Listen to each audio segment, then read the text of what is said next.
A paz do Senhor, irmãos, do nosso canal no YouTube. Estamos aqui para mais uma gravação de mais uma aula de escola dominical.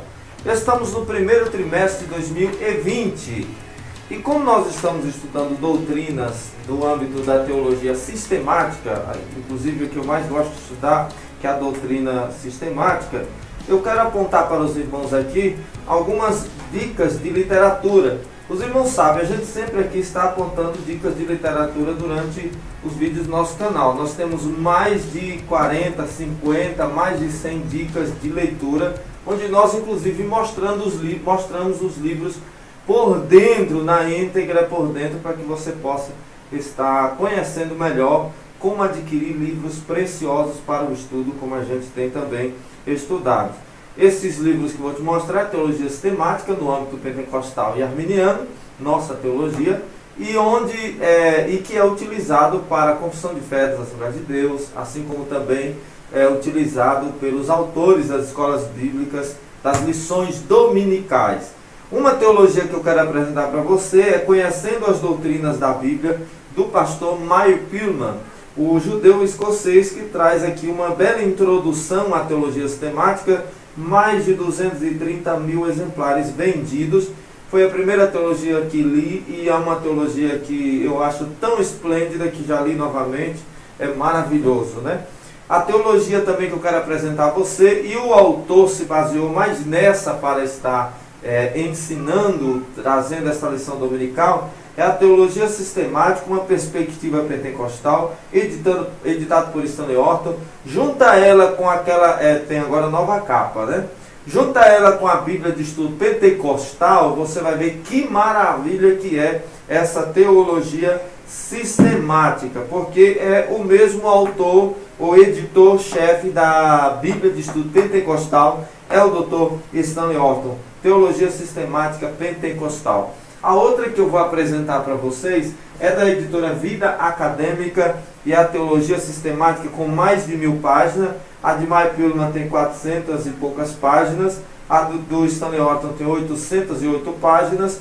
E esta aqui tem 1208 páginas.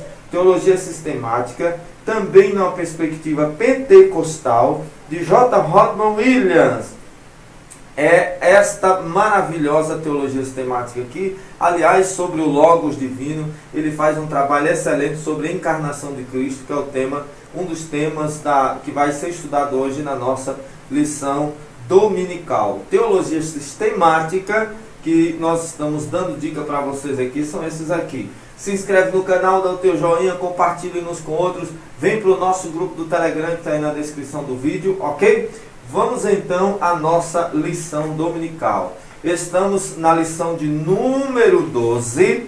Já estamos chegando ao final deste trimestre. O próximo trimestre nós vamos estudar sobre a eleição da igreja, que é um tema soteriológico. Estudamos muito soteriologia nesta primeira lição, essa revista desse primeiro trimestre de 2020. A raça humana, origem, queda e redenção, pelo Dr. Claudionor de Andrade. A lição de número 12, que é a lição de hoje, será ministrada ainda no dia 22 de março de 2020. Você tem até lá para estar vendo juntamente conosco aqui no nosso canal, pegando subsídio, auxílio para você, professor. O tema é Jesus, o homem perfeito. Nós vamos estudar a divindade e humanidade daquele que é o Verbo divino, a humanidade do próprio Jesus Cristo. Jesus é 100% homem, Jesus é 100% Deus, totalmente perfeito. O texto áureo da nossa lição se encontra em Lucas capítulo 2, versículo de número 52, que diz assim: E crescia Jesus em sabedoria e em estatura e em graça para com Deus e os homens. Lucas capítulo de número 2, versículo de número 52. Nossa verdade prática diz o seguinte: verdadeiro homem e verdadeiro Deus, o Senhor Jesus Cristo é igual ao Pai e semelhante a nós. Sua divindade e humanidade não são aparentes, são reais, perfeitos e plenos. Essa é a nossa verdade prática da nossa lição de hoje. Nós ainda temos aqui alguma coisa para dizermos, que é sobre os nossos objetivos. Nosso objetivo geral é clarificar que o Senhor Jesus Cristo é igual ao Pai e semelhante a nós, ou seja, divino e humano. Cada tópico também tem um objetivo. Os objetivos específicos no primeiro tópico, expor a divindade de Jesus. No segundo tópico, explicar a humanidade de Jesus. E no terceiro tópico, assinalar a perfeição de Jesus. Essa lição de hoje vai tirar algumas crenças, vai com o contrário, algumas crenças que existem no mundo hoje. Existem muitas seitas aí pregando vários tipos de heresias contrárias à natureza de Jesus, negando que Jesus veio em carne, o espírito do anticristo mesmo que está operando no mundo. Comentário e introdução. Nossa lição também tem um ponto central que diz: o Senhor Jesus Cristo é verdadeiro homem e verdadeiro Deus. O Senhor Jesus Cristo não foi verdadeiro homem, verdadeiro Deus. O Senhor Jesus Cristo é verdadeiro homem e verdadeiro Deus. Que isso fique bastante claro. Vamos lá. Nossa introdução, nós vamos estudar na lição passada nós estudamos, na verdade, sobre o homem do pecado. Nós enfocaremos hoje a encarnação do Filho de Deus como Filho do homem. Apresentaremos o Senhor Jesus Cristo como ser humano perfeito. Nele que devemos pensar, falar e agir. Que o Espírito Santo nos ajude a compreender esta maravilhosa e imprescindível doutrina da Bíblia Sagrada. Já deixamos bem claro que a humanidade de Jesus não era aparente, mas real. Em tudo era semelhante a nós, exceto quanto ao pecado.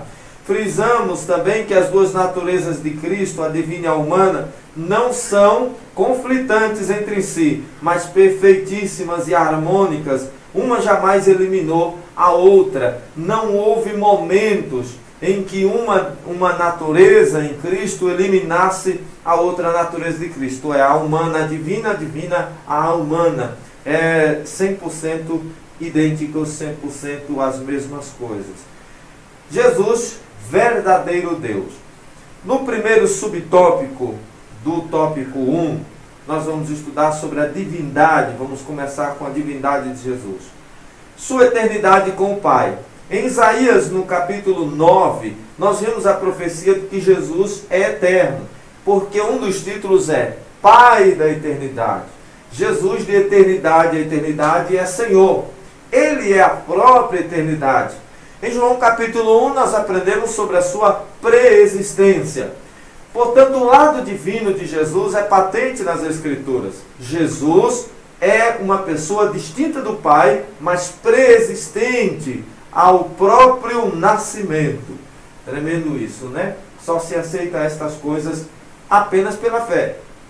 O Senhor Jesus é diferente do que a doutrina falsa de Sabélio, do bispo Sabélio, o sabelianismo, hoje conhecido modernamente como unicismo, em que se acredita que o pai é o mesmo filho, o filho é o mesmo pai, baseado às vezes até naquele texto que diz assim: eu e o Pai somos um.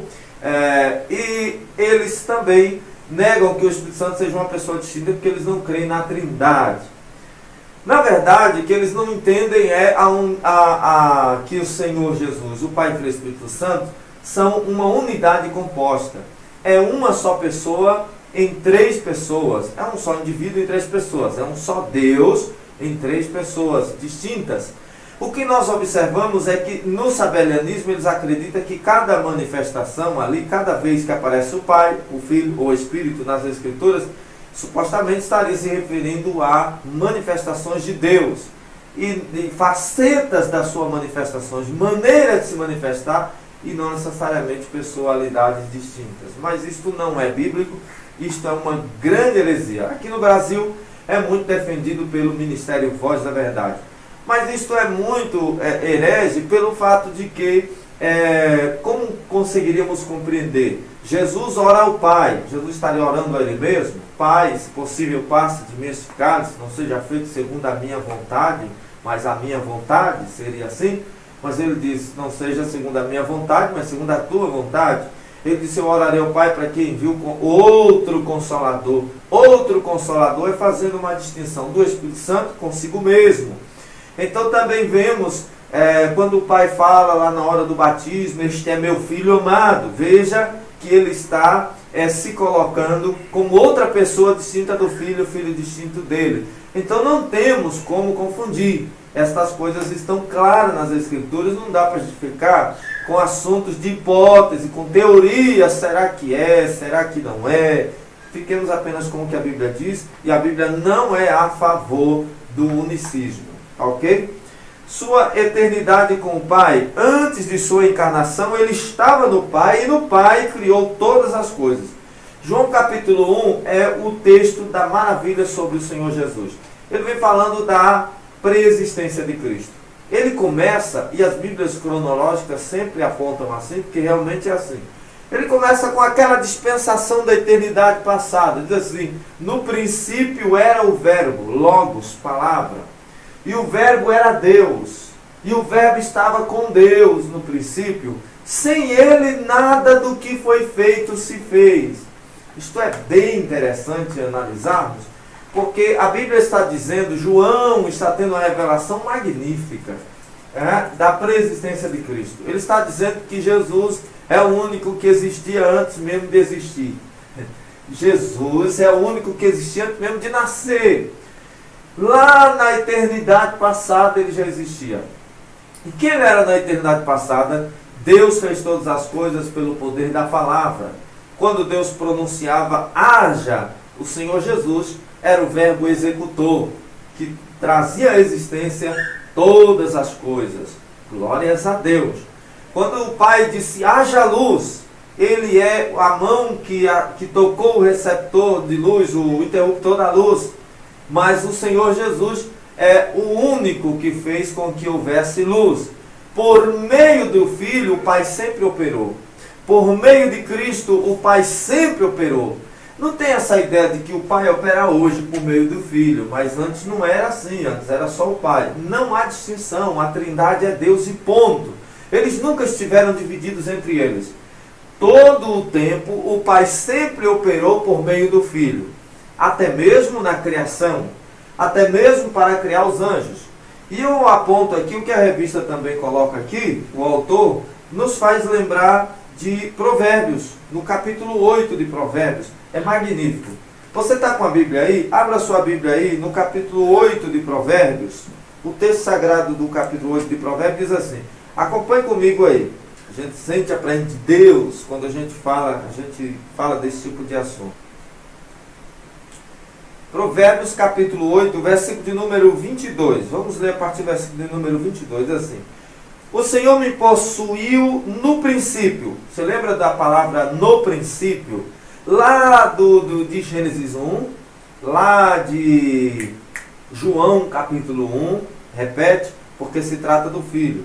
Veja só: o Senhor me possuiu no princípio de seus caminhos, e antes de suas obras mais antigas.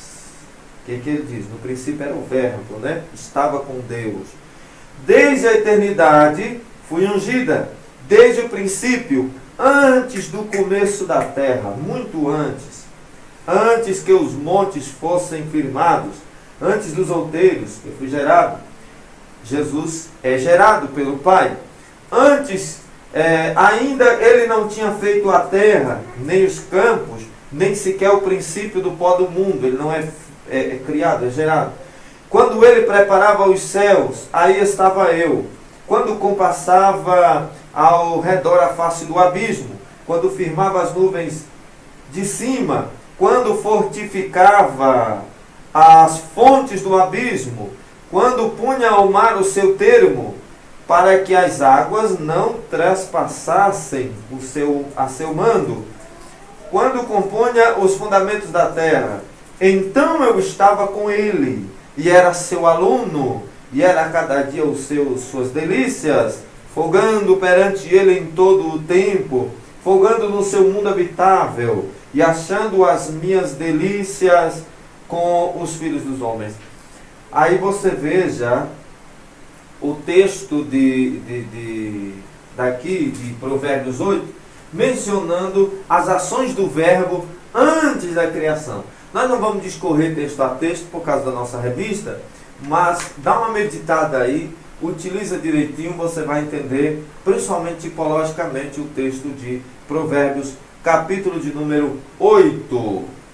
Então, suas atividades são eternas, lindamente descritas aí nesse capítulo 8 de Provérbios. Seus atributos, grandezas e perfeições. Jesus Cristo é a fonte da vida, logo ele tem vida em si mesmo.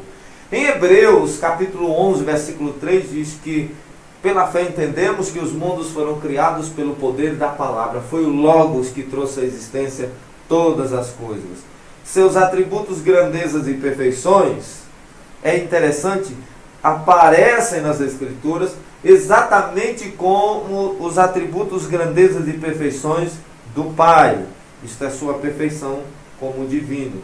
Ele tem vida em si mesmo, ele é autoexistente, sendo Deus, de Deus, é imutável, ele é onipresente, ele é onisciente como Pai, ele sabe todas as coisas, glória a Deus. Sua onipotência não pode ser ignorada, porque todo o poder nos céus, ele tem todo o poder nos céus e na terra, acha-se tudo isso em suas mãos. Glória ao Filho. Quando ele veio, ele esvaziou-se de si mesmo, tomando a forma humana. Mas quando ele veio, ele esvaziou-se da sua glória. Mas ele não esvaziou-se da sua divindade. Aí tem alguns que querem argumentar que quando ele veio, ele deixa de ser Deus. Alguns dizem assim, Satanás só pôde tentar Jesus lá no deserto porque Jesus abriu mão do seu lado divino. Não é verdade. Jesus nunca deixou de ser divino. Ele é 100% Deus, 100% homem. Não tem uma afirmativa bíblica para dizer que ele deixou de ser divino. Jesus nunca deixou de ser 100% Deus, 100% homem. Então não podes dizer isso. Então veja só, ele abriu mão foi da sua glória, da sua majestade. Lá em Hebreus diz que antes ele era coroado de glória, agora porém é coroado de honra. Filipenses capítulo 2, tem um texto que nós utilizamos, até o comentarista coloca aí na sua lição, Filipenses capítulo 2, versículo de número 5, o texto sagrado vai dizer da seguinte forma, acompanhe comigo aí. De sorte que haja em vós o mesmo sentimento que houve também em Cristo Jesus. Qual foi o sentimento? Sentimento de humilhação, que sendo em forma de Deus, forma, é uma palavra antropomórfica, porque Deus, como Deus, sendo Espírito, não tem formas, né? Mas sendo em forma de Deus, vamos usar aqui, põe um aspas aí, a substância, feito da mesma substância, ou feito não, existente na mesma substância, pois ele não foi feito por ninguém, sendo em forma de Deus, não teve por usurpação ser igual a Deus, está dizendo quando ele tomou a forma humana, mas aniquilou-se a si mesmo, tomando a forma de servo, fazendo-se semelhante aos homens. Ele aniquila-se, ou ele abre mão por um momento da sua glória, para glorificar apenas o Pai. Mas ele em nenhum momento deixa de ser Deus. Ele continua sendo Deus. Aleluias. É por isso que você entende? Glória a Deus.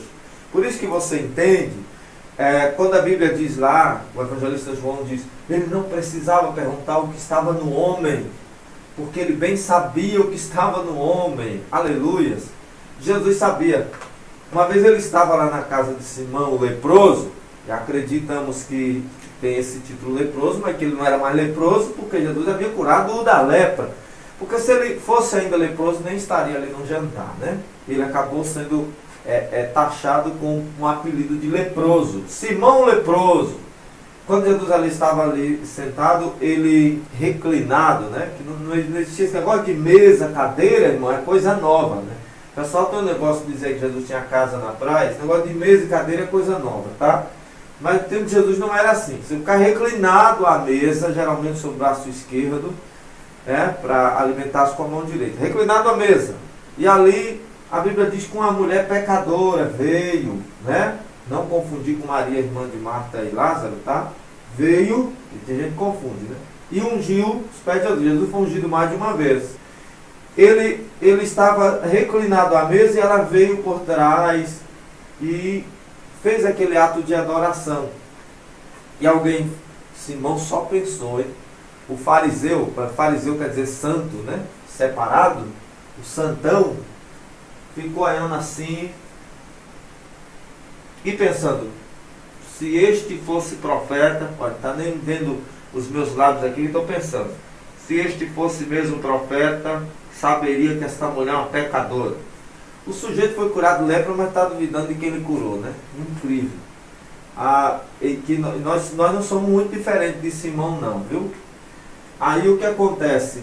Jesus vai dizer assim, eu tenho uma coisa para te dizer. Aí você conhece o texto, sabe que ele conta lá uma parábola, Ele conta uma história e ele depois repreende a Simão por tê-lo recebido inadequadamente, convidado inadequadamente.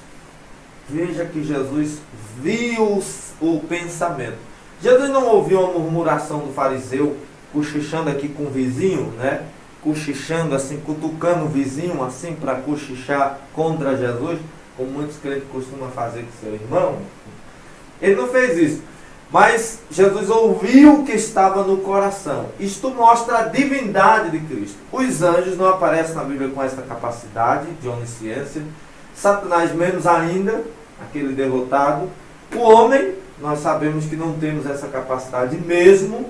Nunca tivemos, Aí tem gente aí pregando aí na internet, aqui na internet, que aqui a gente está também na internet, que quando Adão estava lá no Éden, lá atrás, Deus tinha dado a Adão superpoderes, e Adão era como Superman, sabia até ler pensamentos.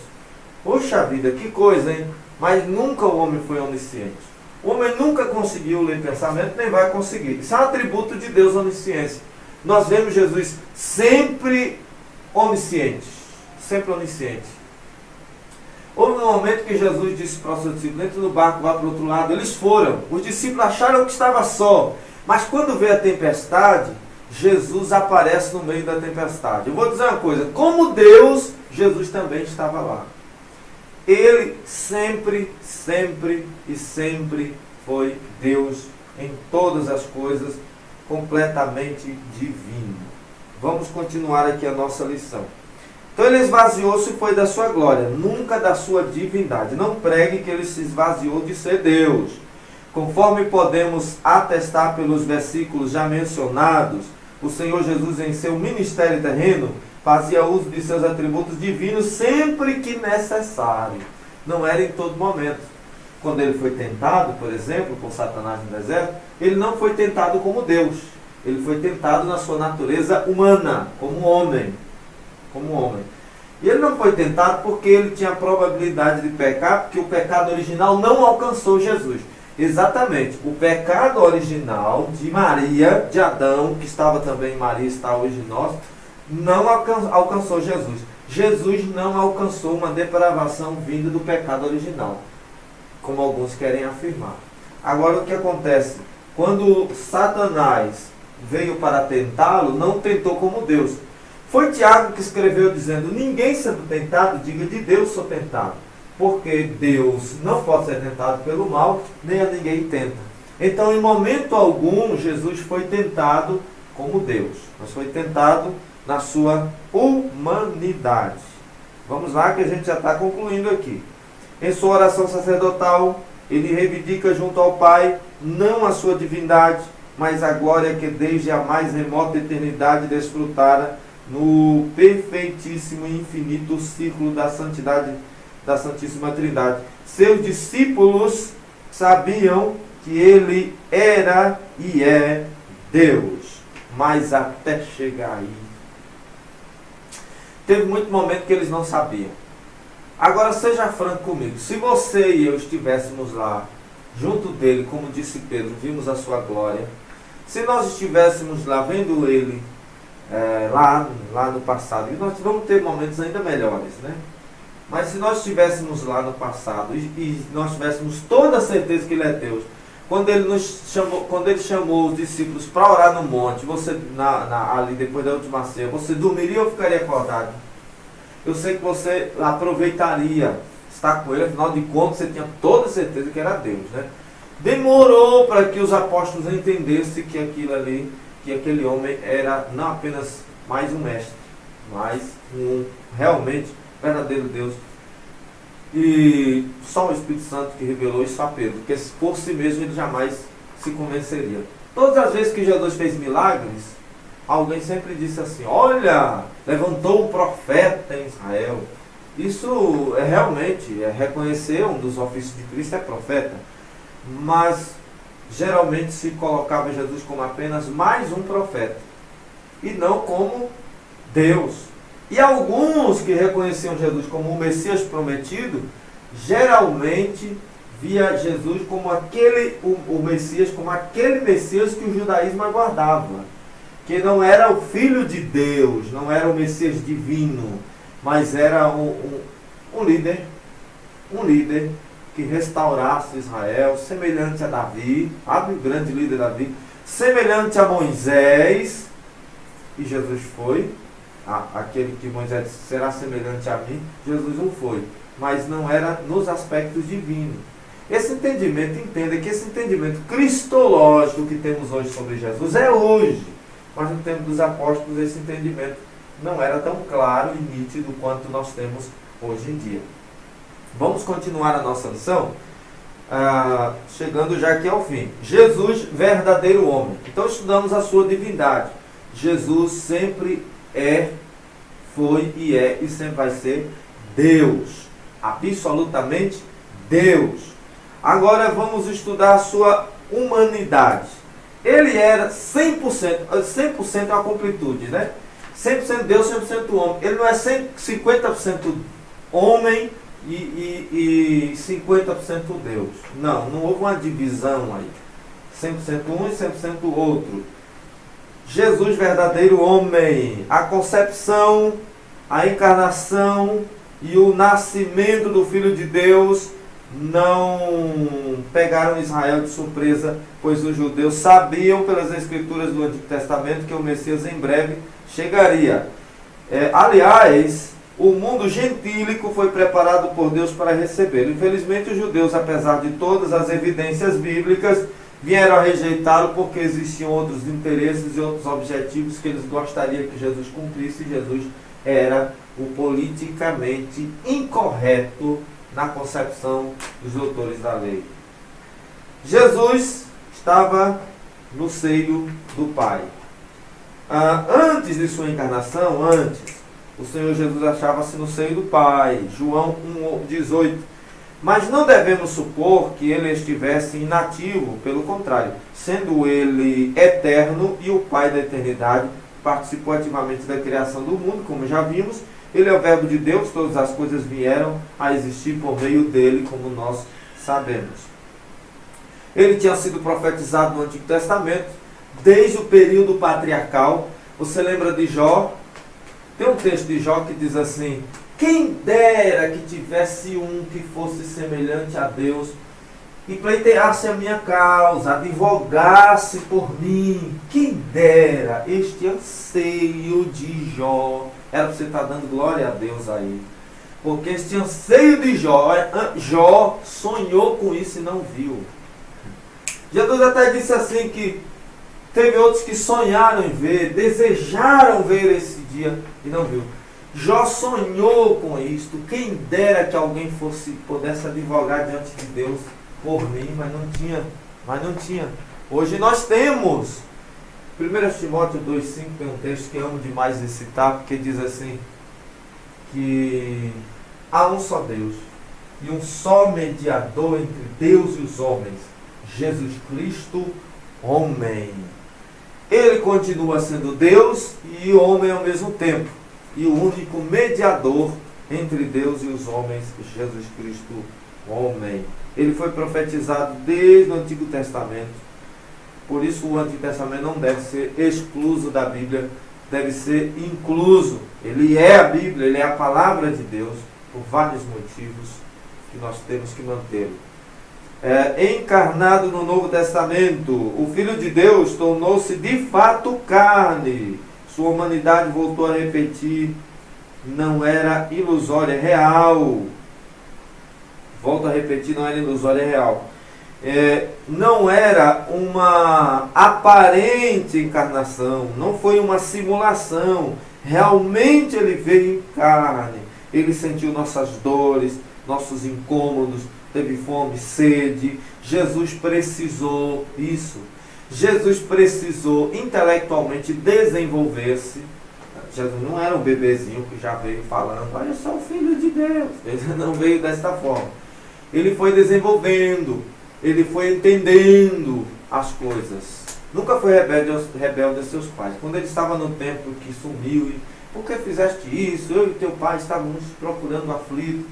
Jesus já estava emancipado, né? Segundo a cultura judaica, 12, 13 anos existe a emancipação. Mas, mesmo assim, a Bíblia diz que ele se manteve sujeito aos pais.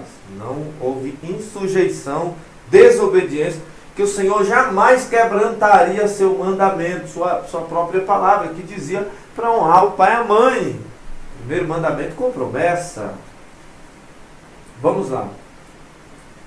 Encarnado no Novo Testamento, no jardim, na agonia, experimentou profunda tristeza. Ele precisou de consolo. Vocês vão me deixar só, mas eu não estou só. Está demonstrando necessidade de amigos, companheirismo. Pai, Deus meu, por que me desamparaste? Sentiu solidão até mesmo em relação a Deus. É um negócio tremendo, né? Então afirmamos que a humanidade de Jesus era perfeita, em nada difere da nossa, exceto quanto ao pecado. Ele não estava sujeito que é ao pecado original, que é ao experimental. Ele não praticou atos pecaminosos, nem mesmo quando foi tentado, e ele também não era contaminado pelo pecado original, ok? Jesus nasceu na plenitude dos tempos. Agora tem uma coisa interessante aqui. Ao escrever aos Gálatas, afirmou Paulo que, vindo à plenitude dos tempos, Deus enviou o seu Filho, nascido de mulher, nascido sob a lei, para remir os que estavam debaixo da lei, a fim de recebermos a adoção de filhos. Oh, glória a Deus! Isso é magnífico. Em sua presciência, Deus levantou 3 significativos povos e culturas a fim de preparar o mundo para recepcionar o seu Filho e para cooperar na divulgação universal do Evangelho. Quantos povos? 3 significativos povos. Quem era? Israel, através das sinagogas espelhadas por todas as nações. Grécia, por intermédio de seu idioma e filosofia. O exame natural das coisas pela luz natural da razão. E finalmente Roma, por meio de suas leis, governo e estradas de excelentes qualidades. Nós temos isto aí. Isso é legal, hein? Você tem que estudar isso aí mais a fundo, não dá aqui, tá? Em Israel, Jesus é apresentado ao mundo. O Filho de Deus, que segundo a carne é também filho de Davi e de Abraão, por descendência, nasceu em Israel sob a lei de Moisés e a de Roma, tendo ele uma educação harmônica e perfeita, tanto diante de Deus quanto dos homens. Iniciou seu ministério aos 30 anos de idade, segundo Lucas 3:23, e conforme veremos no próximo tópico, o Senhor Jesus foi em todas as coisas o mais perfeito dos homens. Jesus, portanto, é o homem perfeito. A humanidade de Jesus, ele é o Deus perfeito, ele é o homem perfeito. A humanidade de Jesus Cristo não era aparente, era tão real quanto a nossa. Em momento algum ele usou a sua divindade para suprir suas carências humanas. Não transformou pedras em pães, nem fez brotar água da rocha para aliviar sua fome e sede. Todo milagre que ele realizou foi em favor dos que o procuravam. O Senhor Jesus era um homem de dores, experimentado nos sofrimentos humanos, nosso perfeito sumo sacerdote, ele não cumpriu a vontade. Olha, isso é interessante, hein? Ele estava com fome, Satanás ofereceu para transformar a pedra em pães. Você pode dizer assim, poderia, né? Estava com fome, mas não o fez. Por que ele não fez? Porque ele não cumpria a vontade de si mesmo, aqui em forma humana. Ele não, mesmo sendo divino, ele não cumpria a vontade de si mesmo, ele não cumpria a vontade dos outros, no que diz respeito a qualquer coisa que interferisse na sua carreira, vontade dos outros, que tenho eu contigo, mulher, ainda não é chegada a minha hora. Lembra? Caná da Galileia. Ele não cumpriu a vontade de Satanás, ele não cumpriu a vontade do pecado. Em tudo ele cumpriu a vontade do Pai. O Filho faz o que o Pai ordena. Tudo que eu digo recebi de meu Pai. Eu faço aquilo que o Pai me enviou a fazer. O Filho se subordina ao Pai completamente. Glórias a Ele. Jesus, o último Adão. O primeiro Adão, aquele lá do Éden, fracassou. O último Adão triunfou no deserto e no Calvário. Embora divino, Jesus não era menos humano que Adão. Na plenitude de sua humanidade, venceu todas as tentações por nós, para que nele fôssemos vivificados. O segundo Adão não fracassou como o primeiro. O segundo Adão era perfeito, puro, não caiu em tentação. O primeiro Adão começou perfeito, puro, mas fracassou. O nosso segundo Adão, que é Cristo, não caiu no mesmo delito. Jesus, o último Adão. Ele é o último Adão. Quando olhamos para o Senhor Jesus Cristo, concluímos que a humanidade não foi um fracasso, porque apenas nele somos plenamente redimidos, glorificados seja Ele. A perfeição espiritual e moral de Jesus. Como já frisamos, o Senhor Jesus, embora dotado de uma natureza humana igual à nossa, jamais esteve sujeito ao pecado original, nem ao pecado experimental. Eis o que escreveu o autor da Epístola aos Hebreus: porque nos convinha tal sumo sacerdote, santo, inocente, imaculado, separado dos pecadores e feito mais sublime do que os céus, tanto no falar quanto no agir. Jesus era perfeito, nenhum dolo ou engano achava-se em seus lábios. Ele era perfeitíssimo em todas as coisas. Ele é o nosso excelso modelo. Glória ao nome dele. Olha, Jesus é tremendo. A gente fica imaginando como teria sido conviver com quem nunca erra. Tinha que estar muito endemoniado mesmo para negar Jesus ou para traí-lo, como fez Judas Iscariotes. Tinha que ser muito distante de Deus para não quebrantar o coração, como faziam os fariseus, não todos, que muitos convertiam também ao Senhor Jesus, como é o caso de Nicodemos, que aparece lá na frente, lutando pelo corpo de Jesus, ou do senador José de Arimateia, homem da política, que acabou também sendo auxiliar na causa de Cristo. Então, irmão, Jesus é semelhante a nós, e melhor do que nós, pois não estava sujeito ao pecado original e nem mesmo ao experimental, não praticou nenhum ato de pecado. Chegamos à nossa conclusão, encerrando a nossa lição, olhando firmemente para Jesus, o autor e consumador de nossa fé. Aleluia! Chegaremos à estatura de varão perfeito, que é Cristo. Homens e mulheres moldados pelo Espírito de Cristo. Ele é o nosso consumado exemplo em todas as coisas, e por ele ansiamos. Quando do arrebatamento da igreja, estaremos para sempre com o nosso amado Salvador, Jesus Cristo, verdadeiro homem, verdadeiro Deus. Amém. Louvado seja o Cordeiro. Glórias àquele que pode todas as coisas. Deus continue abençoando você. Olha, toda religião tem um fundador que já morreu. O nosso fundador também morreu, mas é o único que ao terceiro dia ressuscitou. A Ele a glória, a Ele a honra, para todo sempre. A Ele seja dado todo louvor e exaltação, porque Ele é Deus, porque Ele é fiel. Espero que esta videoaula tenha sido muito útil para você. Eu te espero na lição de número 13. Assiste os nossos vídeos, tem muitos outros vídeos. Quero convidá-lo também, principalmente você que está passando por um momento de crise emocional, como é o caso da depressão, por um momento conjugal muito difícil, enfim, convido você a se inscrever nesse canal que está no link aqui deste vídeo. Se inscreve lá. É o canal do meu pastor, aqui da nossa sede. Ele é psicólogo e ele está sendo usado por Deus para alcançar pessoas, tanto pessoas líderes no âmbito espiritual, quanto também no âmbito pessoal, emocional. Veja lá que preciosos vídeos temos, tá bom? Deus continue abençoando a sua vida. Assista aí os outros vídeos, que Deus continue com você. Até o nosso próximo vídeo, nossa próxima videoaula ou live, se Deus quiser. Em nome de Jesus, a paz do Senhor.